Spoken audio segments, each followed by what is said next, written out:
Olá, estudantes da terceira série do ensino médio, tudo bem com vocês? Sou o professor Felipe, estou aqui para gravar mais uma aula de Sociologia, tá?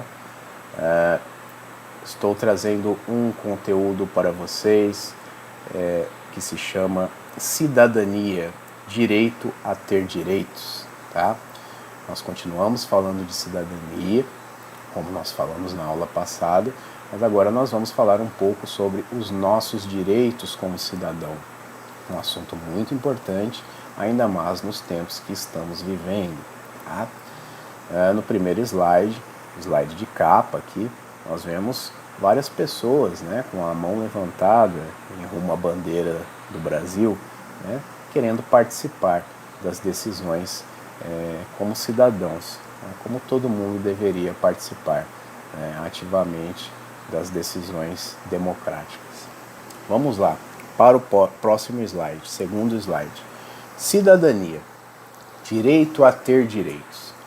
Vamos lá. Os seres humanos vivem em grupos, familiares, profissionais, educativos, políticos, religiosos, dentro de uma sociedade. Por isso, precisam se relacionar e tomar muitas decisões coletivas. Em outras palavras, fazem política. Política aqui é entendida por toda decisão que influencia a vida de uma coletividade. Tá? Então não é política eleitoral, não é campanha para candidato, não. É política, é fazer política. É toda decisão que influencia a vida de uma coletividade. Tomar decisão é fazer política, tá? Não é fazer campanha para candidato, não é nada disso. Em contextos sociais, existe sempre alguém que fica responsável pelo poder de tomar decisões que organizará a vida de sociedade. São os governantes, né? Essas decisões, que são tomadas por governantes, atingem a vida de muitas pessoas. Por exemplo, a criação de impostos, a construção de um hospital, o fechamento de uma escola, etc. Né? As decisões que são tomadas hoje na pandemia, né, gente, estão afetando a gente diretamente, né? Por exemplo, fecha comércio, abre comércio, né? Fecha escola, abre escola, né? Tudo isso. Né? Compra vacina, não compra vacina. Todas essas decisões, elas beneficiam ou atrapalham a gente, né? A nossa sociedade, porque nós vivemos num coletivo que é dirigido por esses representantes nossos, os representantes do povo, os governantes, que tomam essas decisões. Nesse contexto, a cidadania é uma conquista, resultado da luta dos indivíduos para serem reconhecidos como membros de um Estado. É o direito a ter direitos políticos e sociais. Então, o que é o direito a ter direitos? É a cidadania. É você participar ativamente dessa busca pelos seus direitos. Você conquistar os seus direitos, manifestar pelos seus direitos, exigir os seus direitos, que estão, inclusive alguns estão em Constituição, na Constituição Federal. É você exigir os seus direitos, manifestar como um bom cidadão. Tá? Vamos para o próximo slide. Cidadania, a importância do conceito. Cidadão, gente, é aquele que goza de direitos e deveres, tá? Dentro de um território. Então, não é só direitos também, deveres. Por exemplo, ser cidadão é ter consciência de que é um sujeito de direitos. Direitos à vida, à liberdade, à igualdade, enfim, direitos políticos, civis, sociais. Então, por exemplo, você tem direito social à saúde. Então, você tem direito a um sistema único de saúde, garantido pela Constituição, né? Saúde para todos. Você tem direito ao uso do SUS, sem lhe cobrar nada.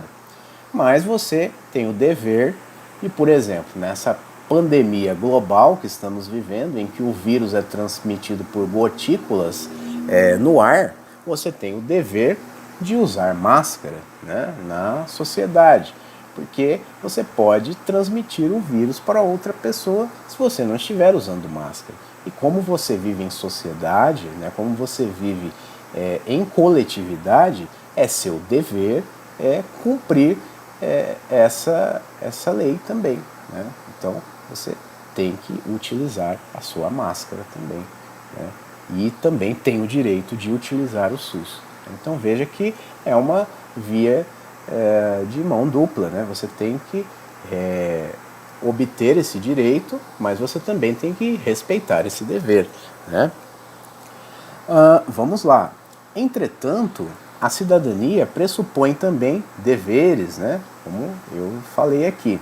O cidadão precisa ser consciente das suas responsabilidades como parte integrante de um grande complexo e organismo que é a coletividade.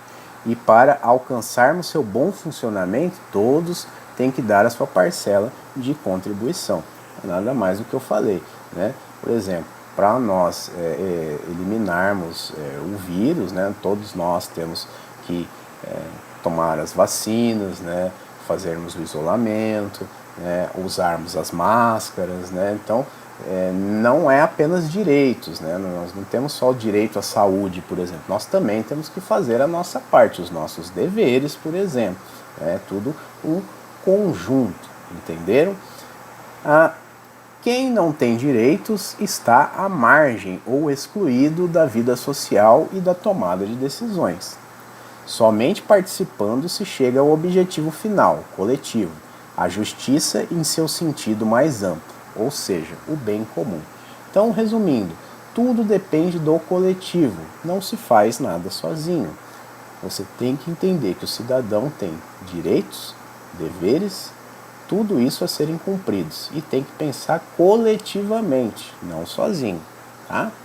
Porque nós vivemos, afinal, coletivamente, né? Você não está sozinho, você mora numa casa com sua família, depois você mora numa rua com seus vizinhos, num bairro, depois numa cidade, num estado, num país, num planeta, então você nunca estará sozinho, tá?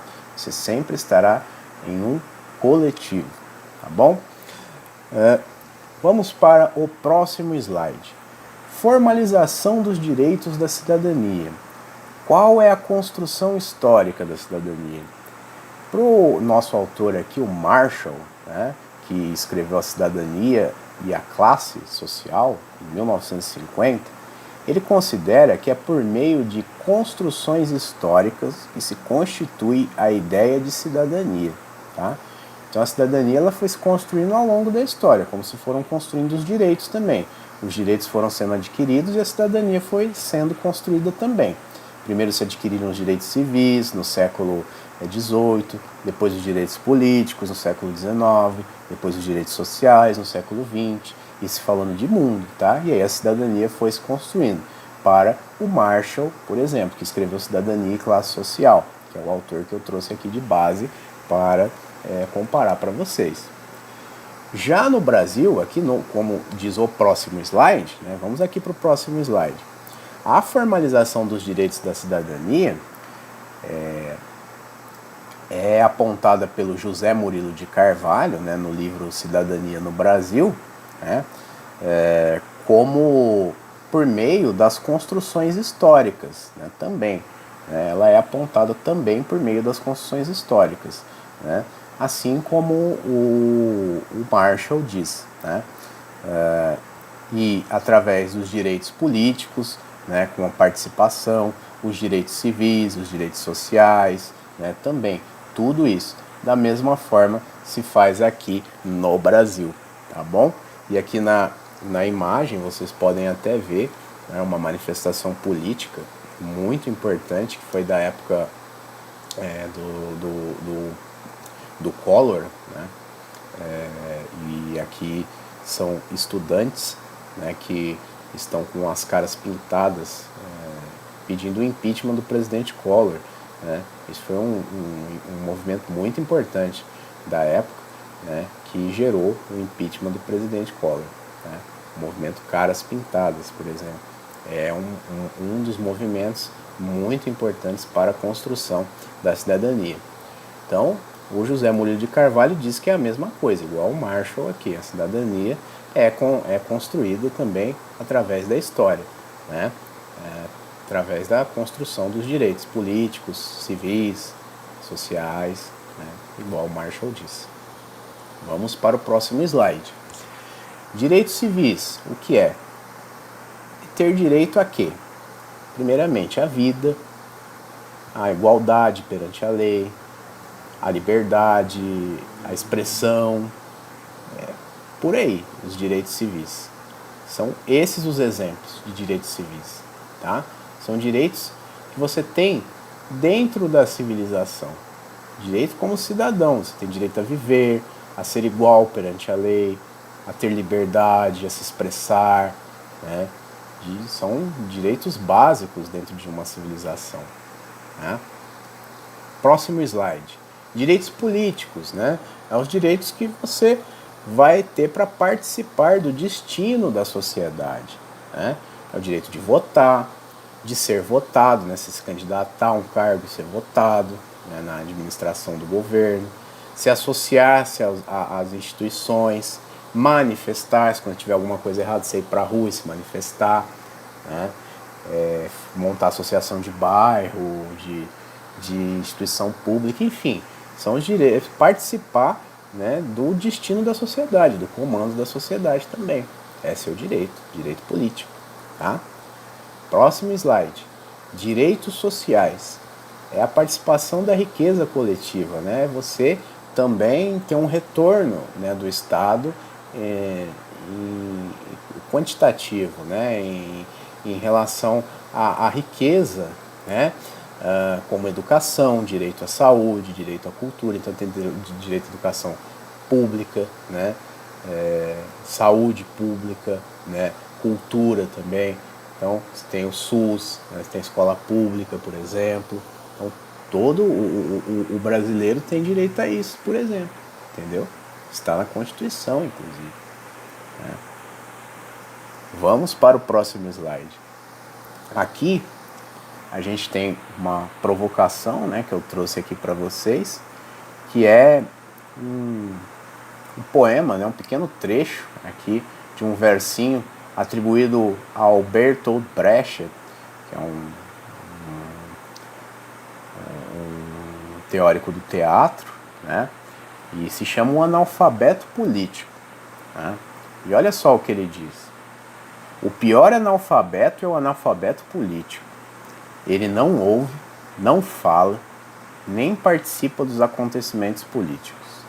Ele não sabe que o custo de vida, o preço do feijão, do peixe, da farinha, do aluguel, do sapato e do remédio dependem das decisões políticas. E olha só, aqui embaixo, né, a menina não me interessa, não vi, me deixa assim, né? Quer ficar com os olhos fechados, né? As pessoas que dizem, já ouviu falar aquela pessoa que já ouviu aquela pessoa falar, né? Eu não gosto de política, né? Mas como? Se desde quando você nasce, né, você já vai fazer parte da política, você já vai tomar decisões políticas, vão decidir por você politicamente. Então, por mais que você não goste, você pode não gostar do processo eleitoral, das campanhas de deputados, de senadores, de prefeitos, né, dos esquemas de corrupção que saem aí na TV, essas coisas aí que mais distorcem a política, né, do que realmente mostram a realidade, né? Mas política mesmo, né, as decisões que nós tomamos, né, no dia a dia e se falando em escalas pequenas e grandes, né, desde a nossa vida particular até a nível nacional, né, está presente 24 horas por dia na nossa vida, não adianta fugir, né? Todas as nossas decisões são políticas, então sinto muito, né? Se você não gosta de política, você vai ter que conviver com ela, mesmo assim, para o resto da vida, tá? Então é isso, o que o Bertolt Brecht quer dizer é que o analfabeto político, né, é aquela pessoa que não se interessa por nada, né, não quer saber do que está acontecendo no país, né, uma pessoa comum, vamos pensar hoje, né, uma pessoa que não acessa um jornal numa internet, não lê um artigo, não vê um jornal na televisão, por exemplo, ou não não pesquisa uma informação correta na internet, né? A gente também tem que tomar cuidado com as fake news, né? Também não é qualquer informação que você pega por aí para ter como verdade, né? Então, o analfabeto político é esse, é o que não se informa de jeito nenhum. Não estou falando aqui que a pessoa precisa ter diploma, precisa ter faculdade, não é isso, gente. É você ser esclarecido, tá? Você saber o que está acontecendo no seu país, é você ter informações, seja lá de onde vem, se vem de um jornal, de uma revista, de um tabloide, né? De algum lugar que pelo menos seja confiável, né? Não pode ser fake news, né? Grupo de zap, por exemplo, aí já é complicado, tá? Mas enfim, nós temos que ter essa consciência de que nós precisamos estar cada vez mais informados do que está acontecendo, principalmente nesses tempos que nós estamos vivendo tão difíceis, tá bom? Vamos para o próximo slide. Vamos ter contato aqui diretamente com a Constituição da República Federativa do Brasil, a Constituição de 1988. Olha aqui. Título 2, dos direitos e garantias fundamentais, direitos. Capítulo 1, dos direitos e deveres individuais e coletivos. Artigo 5º, todos são iguais perante a lei, sem distinção de qualquer natureza, garantindo-se aos brasileiros e aos estrangeiros residentes no país a inviolabilidade do direito à vida, à liberdade, à igualdade, à segurança e à propriedade, nos termos seguintes. Aí ele vai falar aqui vários termos, né? Homens e mulheres são iguais em direitos e obrigações, nos termos dessa Constituição, né? Ninguém será obrigado a fazer ou deixar de fazer alguma coisa, senão em virtude da lei, e várias coisas, né? Então você tem vários direitos aqui assegurados pela nossa Constituição de 1988, né? Então veja só, né? Os nossos direitos, eles foram conquistados historicamente e estão registrados, né, na Carta Magna, na Constituição do país, para que porventura não sejam tirados da gente, né? Essa é a manutenção dos direitos, né? É você conquistá-los e assegurá-los, né? Colocá-los na lei, né? Mas também existe vamos lembrar, né, que existe um abismo muito grande entre a teoria e a prática, né? Nem sempre o que está assegurado na lei é o que acontece na prática, né? Como a gente pôde perceber nas atividades lá que nós fizemos das aulas anteriores, que eu propus uma questão assim, com a mesma turma, né? Mas vamos para o próximo slide. Cidadania na Constituição Brasileira.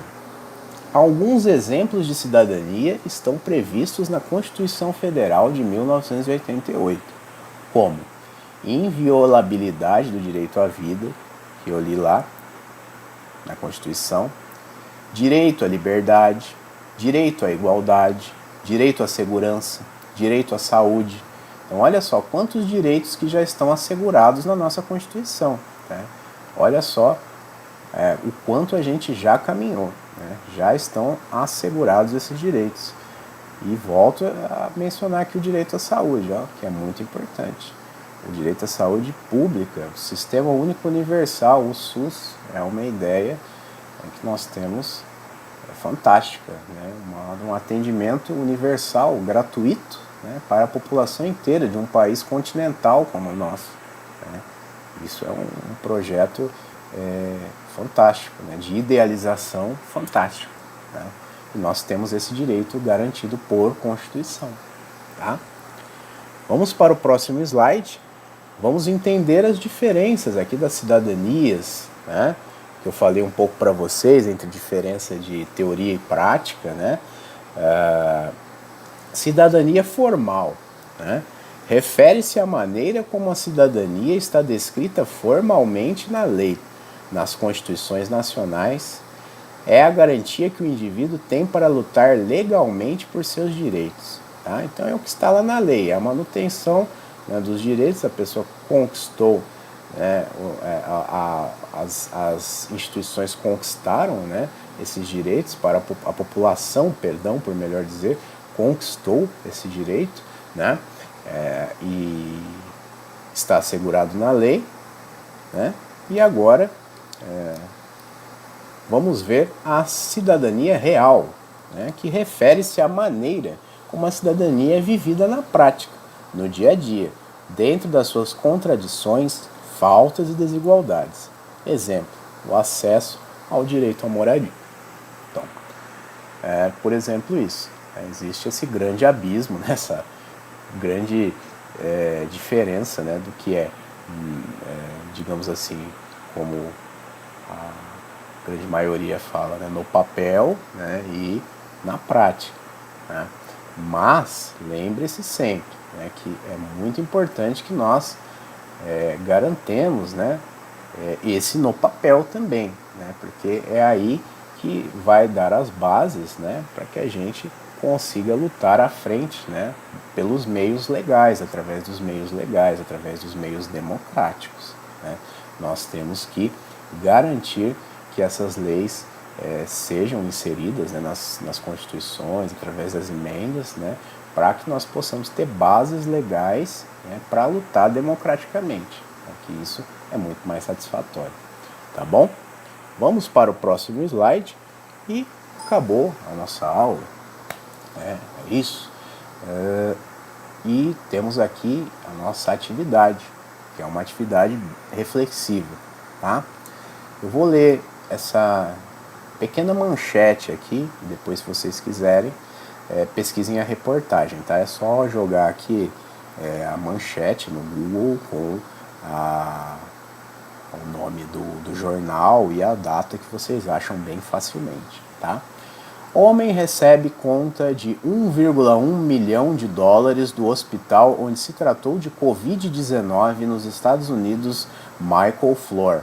Ficou 62 dias internado, sendo que 29 deles com um ventilador. Por G1, 13/6/2020. Né? Então estava lá no 2020, né? A pandemia rolando. Né? A atividade, vamos lá. Construa uma produção de texto de no máximo 15 linhas, explicando a importância de se ter um direito social adquirido, como a saúde universal, principalmente em uma época onde a sociedade vive uma pandemia global. Lembre-se que o SUS é um projeto idealizado no Brasil e nem todos os países possuem sistemas gratuitos de atendimento à saúde. Alguns são pagos, como nos Estados Unidos, por exemplo. Então, olha só, esse homem lá foi se tratar de Covid nos Estados Unidos e recebeu uma conta de 1,1 milhão de dólares. E aqui você pode se tratar por Covid e não pagar nada. Aliás, por qualquer outra coisa e não pagar nada. Então há essa diferença, né, de sistemas de saúde. Alguns sistemas de saúde são pagos, como nos Estados Unidos, privados, né, e no Brasil o sistema de saúde é público. E eu quero saber, quero que você faça um textinho para mim, de qual a importância de se ter esse direito adquirido, né? Um sistema de saúde universal, público para todos, ainda mais em um tempo de pandemia global, né, de catástrofe como esse, tá bom? Falar em catástrofe, se cuidem, por favor, está muito feia a situação, tá? Usem máscara, álcool em gel, não saiam de casa e um grande abraço para vocês, bons estudos, viu?